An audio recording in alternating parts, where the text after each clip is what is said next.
Have you ever noticed that life doesn't ask for your permission to get hard? It doesn't pause for your heartbreak, your stress, or that one terrible morning where everything feels like it's falling apart. Life doesn't wait until you're ready.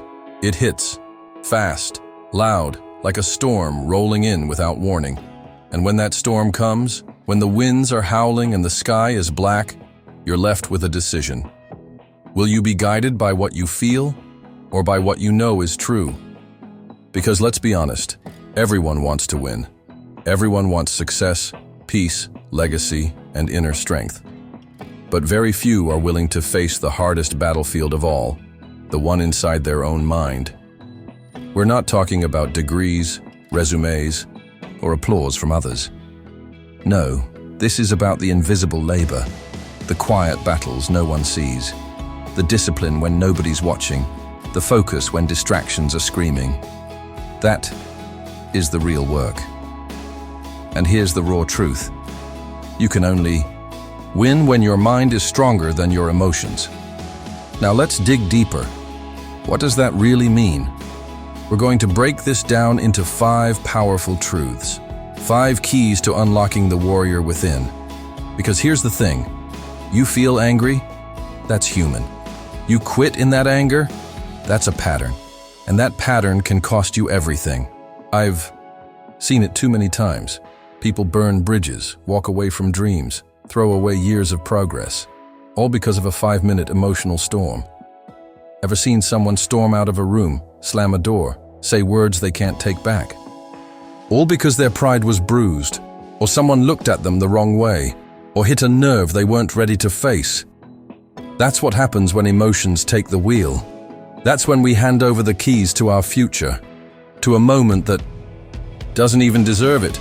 But the real problem isn't that emotions showed up. The tragedy is that the mind didn't step in. Because your emotions, they don't care about your purpose. They don't care about your family, your dreams, your deepest values. They care about one thing. Right now. Comfort, release, relief. Your emotions are short-term thinkers, but your mind, that's your long-term strategist. That's the difference between reacting and responding. Reaction is impulsive, response is intentional, and that single difference can shape the entire trajectory of your life. Let me tell you about a woman I met, Nadia. Young, brilliant, fierce. She came out of Chicago and climbed her way up from intern to lead engineer. She was the type of person who showed up early, stayed late, lifted others, and never asked for praise. Then one day, the promotion list comes out, and her name wasn't on it. You know that feeling? That hollow drop in your chest, like everything you gave just vanished into thin air. She told me she sat in her car and cried. Not for 5 minutes, for 2 hours. She was humiliated, angry, shaking. Her first thought, I'm done. I gave everything I had, and they still didn't see me. And right there, she had a choice. She could have let that pain write her resignation. She could have let that heartbreak hit, send on a goodbye email. But she didn't. She cried. She honored that pain. But she didn't act on it.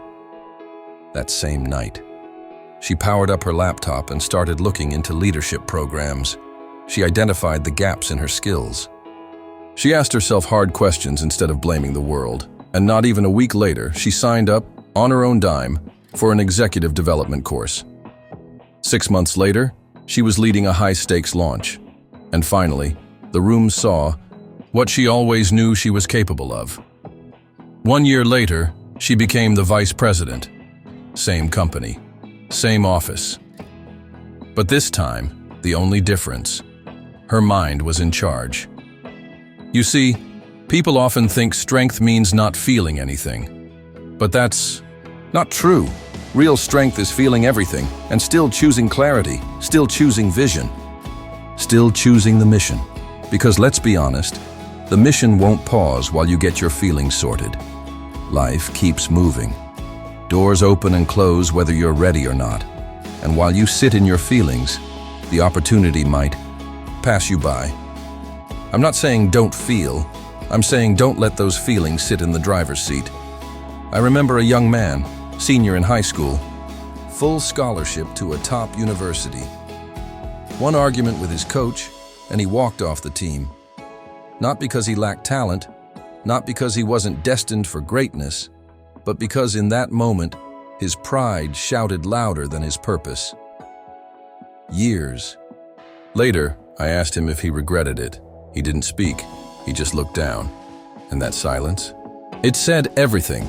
Because when you make decisions in the heat of emotion, you often make mistakes. Would you try to build a house during an earthquake? Of course not. You wait. You let the ground settle. Then you build. Same thing with life. Don't. Lay the foundation of your future while your emotions are trembling. Let the ground steady. Let the mind speak. And no, this isn't about becoming cold. It's about becoming clear. Because one emotional decision made in a storm can set you back a decade. The angry text you send, the job you quit out of pride, the relationship you end out of fear, the bridge you burn because your emotions caught fire. And when the smoke clears, you're left with ash, regret, and no way back. So next time a wave of emotion crashes in, pause, breathe. Remember what you're building. Remember what you're fighting for. Ask yourself, is this just a moment? Or is this about the mission? Because moments pass. But a mission, if protected, will carry you into your future. Let your mind lead, and your life will follow. Now, have you ever woken up and just not felt like doing anything? Not getting out of bed, not talking to anyone, not facing responsibilities, not chasing your goals?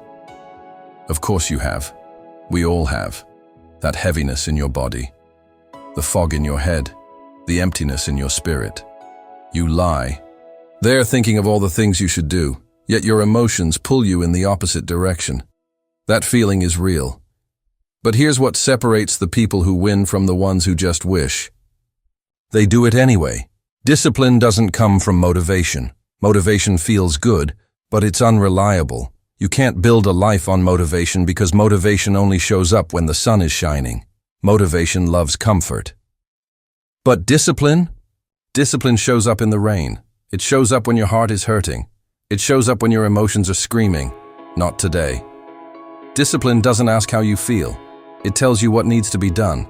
And that is the difference that builds legacies. When motivation goes silent, discipline is what keeps you moving.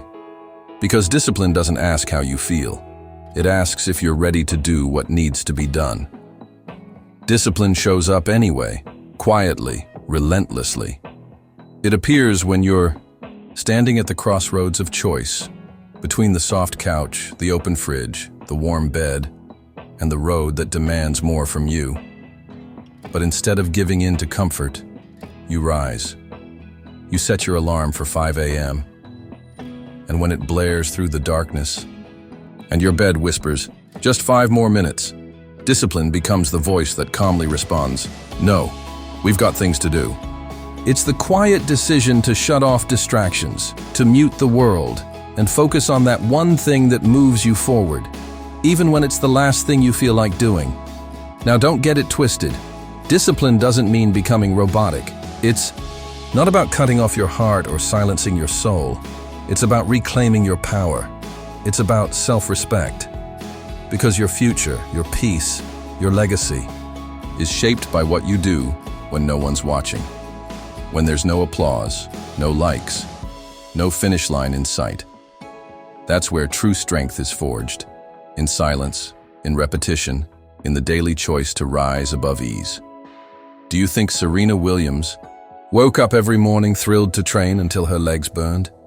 Do you think she wanted to grind every single day for over 2 decades? Of course not. But she showed up anyway, because she honored her discipline more than her comfort. That's how you win 23 Grand Slams. Not through hype, through habit, through relentless commitment. She respected the process, even when her emotions begged her to stop. And that right there, that's the difference. I once met a young man, bright mind, full of ambition. He told me, "I want to be a writer. I've got stories that could change lives." I said, "Then write." He looked at me and said, "I'm just waiting to feel inspired." I smiled. "You might be waiting a long time, my friend, because inspiration only knocks once in a while. But discipline? Discipline waits outside your door every single morning at 6 a.m. If you let it in, inspiration will visit more often. See? We live in a world that glamorizes ease, that celebrates impulse, that tells you, if it doesn't feel right, don't do it. But that's the trap. Feelings lie. Discipline tells the truth. Feelings will convince you that you're stuck, when really, all you need is one more step. Feelings will tell you to quit in the middle of the race, when the finish line is just around the bend. Discipline is the quiet whisper that says, keep going. And the best part? Discipline isn't a gift, it's a muscle. You don't need to be born with it, you build it, step by step. You don't start by climbing mountains. You start by doing one hard thing today, then another tomorrow, then another after that. And slowly, it becomes who you are. Not someone waiting to feel ready, but someone who is ready because you trained for it. A woman once said to me, "I wish I had your discipline." I looked at her and said, "You don't need mine. You just need to stop letting your emotions make the final decision. Because deep down, you already know what needs to be done. But every time you let your feelings win, you silence the strongest part of you, the part that was born to lead, to build, to endure.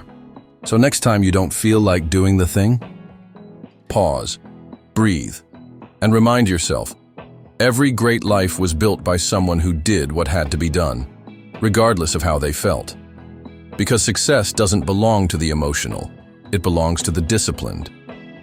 And discipline, it's your compass through the chaos. Success doesn't belong to the emotional, it belongs to the disciplined. And here's the next level of that truth. Discipline isn't just what you do, it's how you manage who you are, especially when life tests your limits. Because discipline, it's your anchor in the storm. It's the quiet but unshakable voice inside that whispers, "I don't feel like it, but I'm doing it anyway." You could be the most brilliant mind in the room. You might know every strategy, recite the data, ace every exam, and have degrees from the best schools.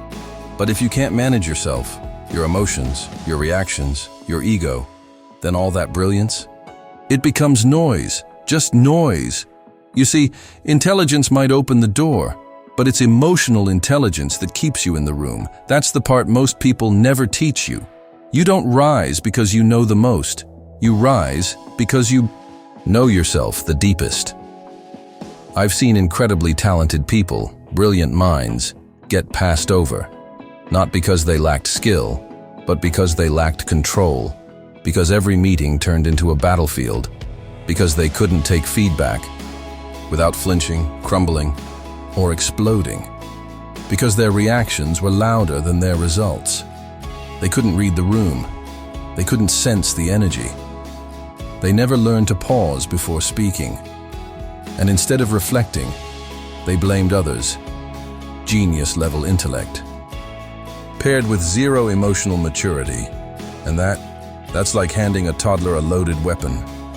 It's dangerous, not just to them, but to everyone around them. Emotional intelligence is a quiet superpower. It doesn't shout. It doesn't need attention. It shows up when the pressure is high, when the stakes are real, and you stay grounded. It's the strength to take a breath when your fists want to fly. It's walking away from provocation without dragging your dignity through the dirt. It's not weakness, it's wisdom. You ever met someone who's calm, not because they don't feel, but because they've mastered themselves? Their presence fills the room. They're not trying to dominate, prove, or impress. They observe. They listen. And when they finally speak, people go silent. Not because they're the loudest voice, but because their words carry weight. And that calm, it's not luck, it's not personality, it's earned. It's the result of someone who's been through storms, and learned not to let the weather outside dictate their peace inside. Let's break this down further. Emotional intelligence is the ability to separate what's yours from what isn't. Someone throws shade at you at work, cold tone, sharp words, nasty energy, and your first instinct? React, fire back, defend your pride. But stop. It's not about you, it's about them. Maybe they're dealing with something heavy. Maybe their morning was chaos. Maybe they're just emotionally immature. You don't need to match their energy. Your job is to protect yours. And when you learn that skill, when you stop absorbing every mood like a sponge, you don't just stay sane, you rise. Don't just take my word for it. Harvard Business Review ran the numbers. This isn't guesswork, it's data. They found that 90% of top performers, not average workers, but the best of the best, had one powerful trait in common: emotional intelligence. We just explored how emotional intelligence, not noise or impulse, is the quiet power behind real leadership. Now let's go deeper into how that mastery shapes the way you show up in life, work, and relationships. Because here's the truth. It's not the person with the highest IQ, the flashiest resume, or the most degrees on the wall who wins in the long run. It's the one who has learned how to master themselves, emotionally, mentally, energetically. These are the people who can navigate tension with grace. They don't avoid conflict. They manage it. They lead teams not by force, but by clarity. And when life falls apart, they don't panic. They pause. That breath. It's not weakness, it's power. I once knew a business owner. Ran a modest but honest operation. Nothing glamorous, but it was his pride. He hired a young graduate, sharp kid, overflowing with ambition and ideas. You could tell he had the brains to go far, but there was a problem. Every time someone challenged him, boom, he'd snap. A little feedback. He took it as a personal attack. A customer disagreed. His ego would flare up like wildfire. 6 months in, he was out the door. Not because he lacked talent, but because he never learned to manage himself. And this is what so many people don't realize. Your talent may unlock the door, but if your emotions are chaotic, that same door will close behind you just as fast. True strength, the kind that sustains relationships, builds businesses, raises families, and inspires change. It comes from emotional clarity, from being aware of what you feel, but not being controlled by it. You ever talk to someone and feel like they're not really listening? They're just waiting to talk, waiting to defend themselves? That's not presence, that's insecurity, dressed in performance. True emotional intelligence isn't loud. It's not about dominating the space. It's about being still enough to observe, listen, adapt. It's about reading the room without speaking a word. Because often, the loudest person is the most afraid, and the most defensive person. They're often protecting a wound they've never dealt with. But someone who can stay grounded, even when the pressure rises, even when they're disrespected, that's someone who's done the work, who's faced themselves, who knows that calm isn't weakness, it's control. It's having the sword, but choosing not to swing it recklessly. It's standing in your truth without raising your voice. It's walking into a room and not needing to prove a thing, because you already know who you are. That's presence. That's leadership. That's legacy. You can be smart. You can be brilliant. But until you learn to lead with calm, not ego, with patience, not pride, you're only using a fraction of your true potential. And real intelligence? It starts with understanding you, your thoughts, your triggers, your patterns, your pain. And speaking of pain, I see it in people long before they speak it out loud. You carry it in your shoulders, in the way you avoid eye contact, in how guarded you are with your story. I see it in how hard you push yourself, how you never ask for help, how you carry your pain like it's normal, like it's part of who you are. But hear me now, deep in your bones. Your pain is not your identity. It's not your name. It's not your future. It's not the story you have to keep living. It's real, yes. It's heavy, yes, but it's not a label. It's information. It's a signal. It shows you where you're still healing. It reveals your boundaries. It teaches you what matters, but it does not get to define you. That's your job. That's your mind's job, because everyone has a past. Everyone has been broken somewhere. Some were left behind. Some were underestimated. Some were told they'd never rise. But what defines your story, what shapes your future, isn't the pain you've known. It's how you rise from it. We just uncovered a hard truth. That pain doesn't get to define you unless you let it. Now, let's go deeper into how you reclaim that power and let your mind become the author of your next chapter. Because some of you've carried burdens you never asked for. You were mistreated by people who were supposed to protect you. You were abandoned, underestimated, betrayed by those who should have stood beside you. And that kind of pain, it doesn't just hurt.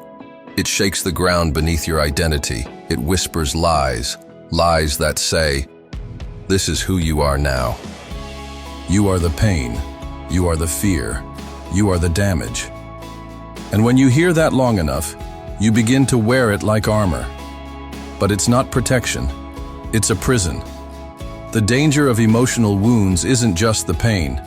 They convince you that brokenness is permanent. You start building your life around the scar instead of the healing. You shape your identity around survival, not growth. But let me tell you a story. There was a man, angry, bitter, ashamed, sitting behind bars. Not just physically imprisoned, but mentally lost, his past full of mistakes, his future uncertain. That man was Malcolm X. He didn't get a miracle. He made a decision. He picked up one book, then another, and then another. Not because he felt inspired, but because he chose discipline over despair. He used knowledge to rebuild what emotion had torn apart. He didn't deny the fire. He walked through it, and on the other side, he emerged not as a victim, but as a voice. He didn't erase his pain. He gave it purpose. That's what happens when your mind leads the way. When emotion is in charge, you're stuck in survival mode. You build walls instead of bridges. You lash out instead of listening. You stay small because it's familiar, because healing feels foreign. But survival isn't the same as living. Survival is a cage. And the lock? It's on the inside. But the moment you whisper, I am more than what happened to me, that's when the door starts to open. That's when your mind begins to take its rightful place as captain of the ship. You've probably met people like this. People who have walked through hell and came out not hard, but wise. Not bitter, but soft-spoken and powerful. They didn't get there by avoiding their pain. They faced it, and still, they chose peace. Still, they chose purpose. Because here's the truth. Real healing is not erasing the past. It's refusing to let the past define you. It's saying, yes, I was hurt. Yes, it broke something inside me. But also saying, no, this is not where my story ends. That moment, where you keep showing up with shaky hands, where you take one more step even when your legs feel weak, that is courage, not fake strength, not denial, but the deepest kind of bravery there is. Because when you keep going, despite the high, wait, when you rebuild even as you tremble, you are not pretending. You are choosing to let your mind, not your wounds, write the next page. And don't buy the lie that says pretending to be okay is strength. That's not real. Real strength? It's looking the pain in the eye and saying, I'm not okay, but I'm still here. I'm exhausted, but I'm not done. I'm hurting, but I still believe there's something good waiting on the other side of this valley. And you know what? There is. The story isn't over.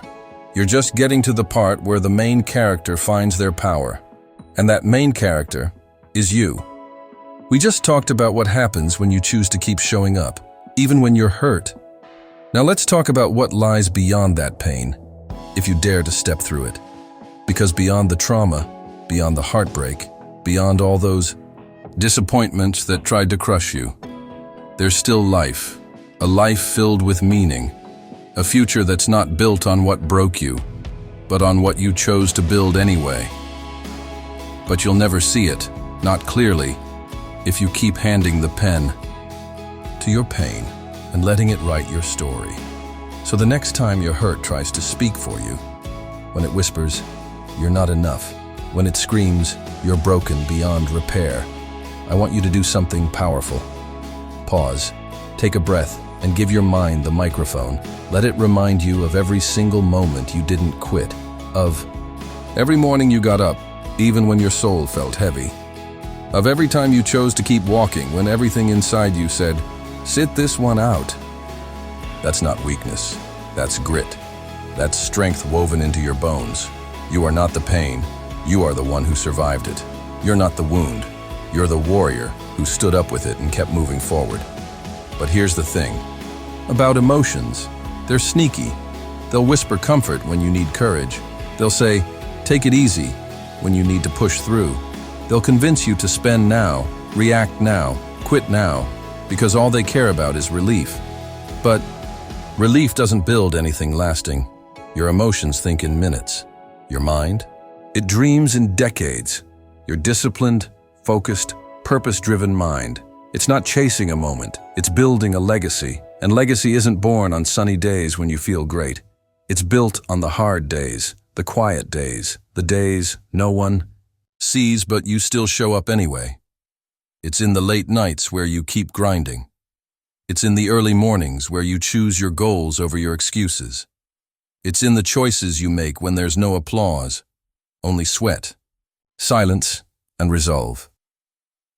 I once saw a man laying bricks on a cold, grey morning. The sky was drizzling, and the air bit at your hands. But he was there, brick by brick. No rush, no show. Just focus. Just rhythm. I asked him, "Why not wait for better?" "Weather?" He looked up, smiled, and said, "Because the house doesn't care if it's raining. It just cares that I keep building." That stayed with me, because life is just like that. Legacy is like that. It doesn't care if you're sad, or tired, or tempted to stop. It only remembers whether or not you kept going, whether or not you kept laying bricks. Now let me be clear. Emotions matter. They give life color, empathy, connection, but they were never meant to be the foundation. You ever try building on sand? That's what emotions are, shifting, fragile, easily shaken by storms. That's why your mind has to take the lead, because your feelings might love comfort. But your mind, it loves growth. Your feelings will say, "Skip the gym, you're exhausted." But your mind reminds you, you made a promise, and promises matter. Your feelings will say, "Don't call them, you're still upset." But your mind whispers, "Make peace while you still can." Your feelings will urge, "Buy it now, you deserve it." But your mind counters, "Save it, invest it. Build something future generations will thank you for." That's the difference. Emotion lives in the now, but your mind, it builds for tomorrow. Think of the people you respect most in this world, not the celebrities, but the quiet warriors, the grandmother, who raised 5 kids by herself, with grace and grit. The teacher who stayed late every night for years, not for praise, but because she cared. The father who came from nothing, yet gave his children everything they needed to grow. These are people who didn't let emotion run their lives. They didn't crumble every time a storm rolled in. They made the hard decisions. They postponed comfort. They let their minds lead. And because of that, their legacy still speaks today. We reflected on the bricklayers of legacy, the quiet warriors who chose the long road, the hard road, and the meaningful road. Now let's talk about what truly fuels that journey, the decision to lead with your mind, not your momentary emotions. Because every legacy, every real one, comes with sacrifice, not just of time, but of comfort, of convenience, of the desire to be liked or understood. They sacrificed what felt good now, for what would echo long after they were gone. That's what building a legacy demands. It means showing up when you'd rather give in. It means choosing silence over reaction, focus over distraction, principle over popularity. Legacy doesn't whisper, "Do what feels good." It declares, "Do what will matter in the end." Maybe that end looks like financial freedom earned brick by brick. Maybe it's healing a family tree, breaking cycles that ran for generations. Maybe it's a business that uplifts others, a book that sparks change, a story that lives longer than you do. Whatever it is, it starts with one simple but powerful decision: to let your mind lead, even when your emotions scream for the wheel. Dr. Maya Angelou once said, "We may encounter many defeats, but we must not be defeated." That's not just poetry. That's armor. Because defeats will come, you'll stumble, you'll be misunderstood. You'll have days when everything feels like it's falling apart. But defeat only becomes your reality when you stop building. So when you're tired, when your confidence is shaky and your emotions are loud, don't hand them the steering wheel. Let your mind step in. Let it say, "This is just one part of the process, not the end of the story," and you keep going, brick by brick, hour by hour, decision by decision. Because you're not just building a name, you're building a standard, not just comfort, but character, not just success, but significance. And one day, when you're gone, people won't remember every moment of your pain, or every tear you cried, or every fear you faced. They'll remember what you stood for, what you created, what you chose, again and again, to become. That, my friend, is legacy. And it starts not in your heart, but in your mind. So let me leave you with this. You are not your fear. Let that sink in, not just into your ears, but into your bones, that trembling in your hands, that little voice whispering, "What if I fail? What if I'm not enough?" That's not you, that's fear. And fear is loud, yes. But it doesn't get to drive unless you hand it the keys. Don't give it that kind of power. Fear might always ride along, but it doesn't get to vote unless you let it speak louder than your purpose. And you are not your anger either. I know some of you have been bruised by betrayal, wounded by injustice, tested by heartbreak. Maybe that rage still simmers under your surface, ready to rise at the first spark. But hear me clearly. You are not your rage. You are not what happened to you. You are the one who gets to choose what happens next, and that power lives in your mind, not in your fury. And no, you are not your sadness. Yes, the sorrow runs deep. Yes, it shows up in your tired eyes and quiet nights. Maybe the world sees your smile but never hears your tears. Still, your sadness is not your identity. It's the weight you've carried, but not the name you wear. Because the truth is, you are not the wound. You are the one strong enough to carry it, to breathe through it, to keep walking with it, to hope, even in the dark. And that is not weakness. That is the mind, rising above the moment. That is you. You are not your emotions. You are the one strong enough to carry them, guide them, and rise above them. Now let's take it one step further. That right there is not weakness. That's strength. Real, grounded, unshakable strength. Not the kind you wear on your sleeve, but the kind that anchors your soul. You are not a prisoner of your feelings. You are their master. And I know that may sound like an impossible mountain, a beautiful idea scribbled on a poster, but too far to climb. But let's be clear. Mastery isn't the absence of emotion. It's not pretending you don't feel. It's feeling it all, and still choosing what's right. Still moving forward. When fear whispers, hide, you step forward anyway. When anger screams, get even, you choose peace. When sadness clouds your vision, you keep your eyes on the light. Mastery doesn't mean silencing emotion. It means not letting it steer the ship. It means putting your mind in the captain's seat. And that kind of mental strength? It's not born overnight. It's not a one-and-done decision. It's a daily training ground. Like a warrior sharpening their blade, you show up every single day. Not just when it's easy, but especially when it's not. Because emotion will knock. It always does. It shows up as fatigue, temptation, insecurity, old pain dressed in new clothes. You can't shut the door on it forever, but you can be ready. You can train your mind to stand tall and say, I see you. But you don't control me. And one day, that moment will come. The storm rolls in. Your hands tremble, your heart races, and a voice inside whispers, just give up. But instead, you plant your feet, you raise your eyes, and you tell it straight. You don't run me. I'm on a mission. Because this life, it's not about how you perform when you feel amazing. It's about how you stand up when everything inside you wants to lay down. Anyone can celebrate when things are good. But true strength is revealed in the quiet, in the grind, the setbacks, the early mornings and lonely nights. That's where champions are born. That's where legacies are built.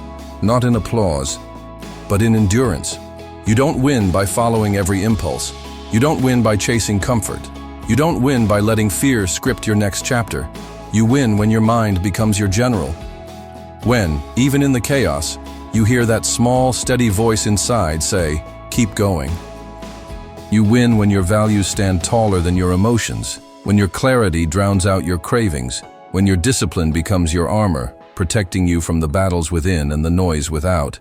You win when you show up to the gym, to the job, to the purpose, when every cell in your body begs for comfort. You win when you honor your word, not just when it's easy, but when it's inconvenient. You win when your integrity outlives your emotions. When your consistency speaks louder than your excuses. That's how you walk through the fire and come out sharpened, not scorched. You win when your vision becomes your compass. When you stop reacting to today's discomfort and start choosing based on tomorrow's destiny. You win when your dreams grow louder than the distractions. When your purpose overpowers panic. When your future pulls you forward, even as your past tries to drag you back. And the most powerful victories, they don't come because you never broke down, not because you never cried, not because fear never knocked. They come because your mind stood strong when your heart was hurting, because your vision stayed clear when the world got blurry, because you chose growth over ease. You chose legacy over relief. And that kind of victory, the quiet kind, the earned kind, no one can take that from you. So if this message stirred something in you, don't let it fade. Let it move you. Let it push you to show up. More focused, more fearless, more you. Not someday, not next week, now. Because the mind you train today is the future you build tomorrow. If this video spoke to you, show your support. Hit that like button to keep the message alive. Subscribe to Motivation Hub Rise and turn on the bell, because this journey has just begun. And tell us in the comments, what are you building? 1 brick at a time? You're not here by accident. You're here because something in you refuses to quit. So don't stay focused, stay grounded, stay rising. We'll see you in the next one.